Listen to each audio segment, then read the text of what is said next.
serial killer.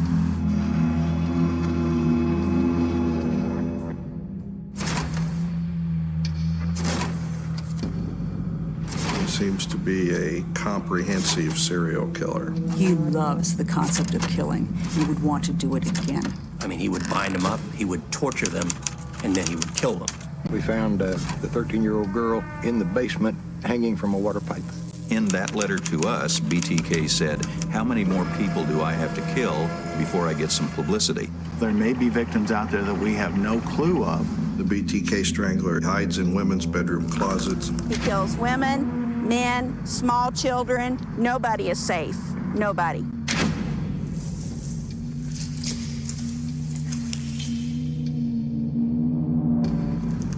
You can feel the spring storms blowing back into Kansas. This is a live look from Sky Tracker in downtown Wichita. Clouds already rolling in, bringing with them the promise of a stormy weekend.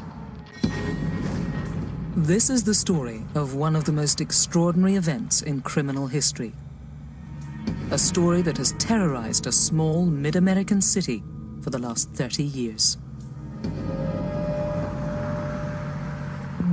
The conservative city of Wichita, roughly the size of Coventry, is slap bang in the middle of the American heartland.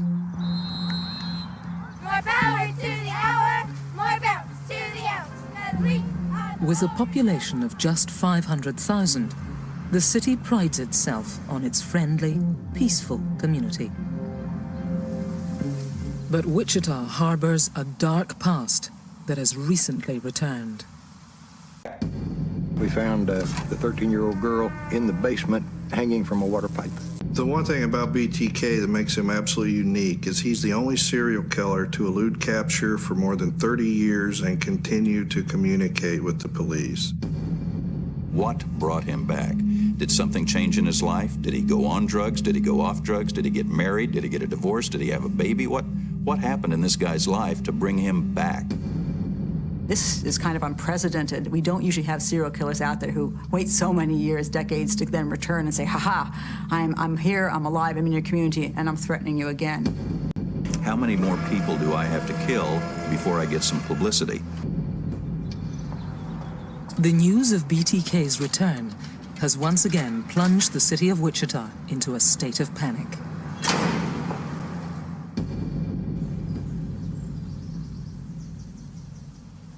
One man knows more than any what BTK's re-emergence could mean for the community. Now retired, Bernie Drowatsky was one of the original detectives to work the case. There was always a feeling, even after I retired, that that was the one case that we weren't able to solve or identify the killer. And then to have him resurface, of course, brought hope again that maybe a new investigation, new forensics, new minds, new detectives on the case, and might bring this to a solution.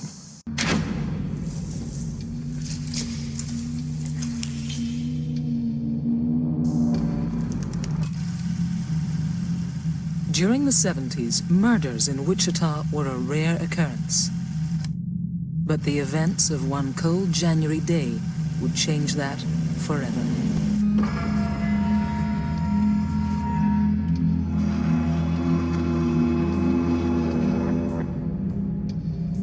On a quiet residential road, 38-year-old Joseph Otero, his wife Julie, 34, and two of their children were bound, tortured, and killed in their home. The Otero killings in 1974 were a huge, huge story. At the scene, it was a small frame home. 4 people were dead inside when I arrived. The police were combing all over the scene. And it was hard for Wichitans at that point to believe that 4 members of a family had been killed. That just didn't happen in Wichita, Kansas. So for us in Wichita, this story was huge. We found the 13-year-old girl in the basement hanging from a water pipe. Today, the Otero house at 803 North Edgemoor still stands. Bernie Drowatsky was one of the first detectives to arrive on the scene and returns 30 years later to recall the terrifying events that took place there. Well, it's been 30-some years since I've been in this house. It's exactly as I remember it. There was no forcible entry that we could find into the residence on the Otero homicide. The telephone line had been cut. The best I recall, the bed was to the west.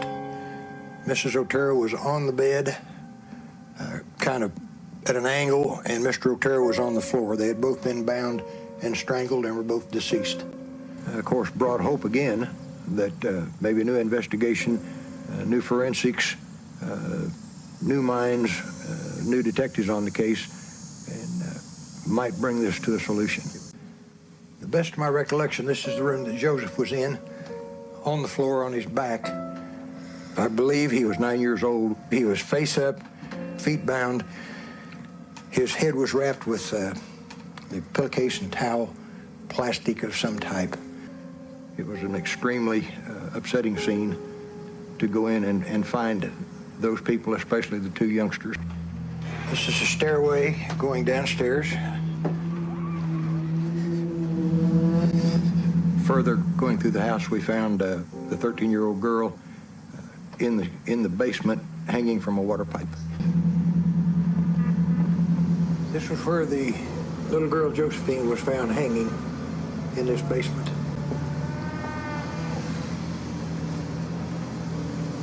This pipe was the pipe with the rope was up and over and around her neck. This is a stairway going downstairs. Her feet were so far off the floor. In all of these homicides, there was no sexual attack on any of the victims, but there was semen left at many of the scenes. So I'm sure there's a sexual gratification of some type to these killings.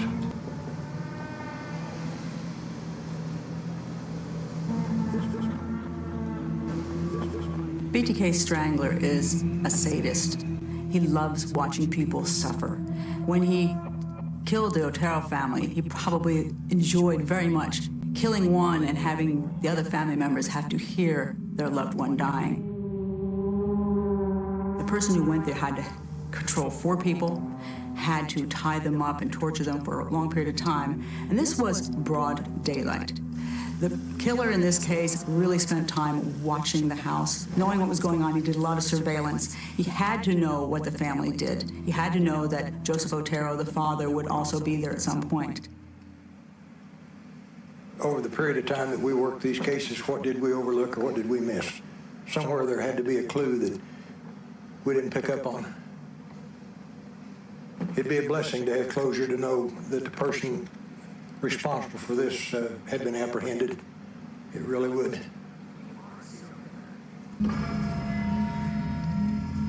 How many more people do I have to kill before I get some publicity?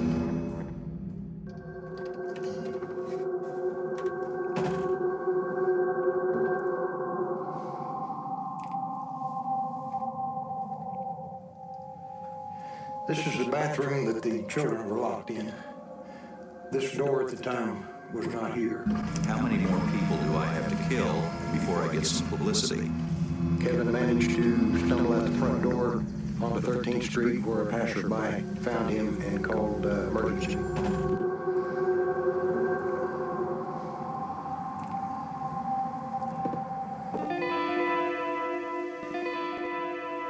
This was a solid wall, so they couldn't get out. That's what we're interested in.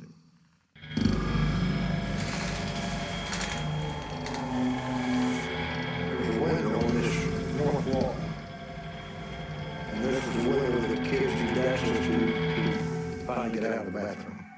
Well, it's been 30-some years since I've been in this house. It's exactly as I remember it.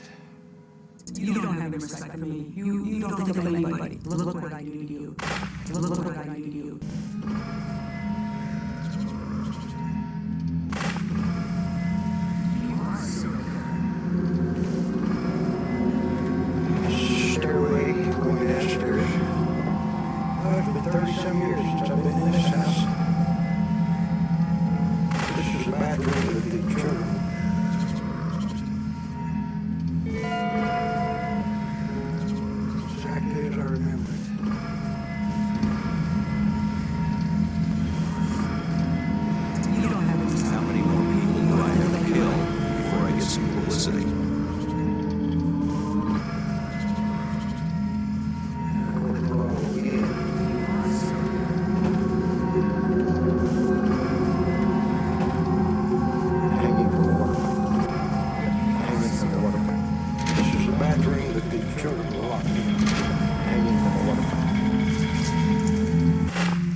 You are a serial killer.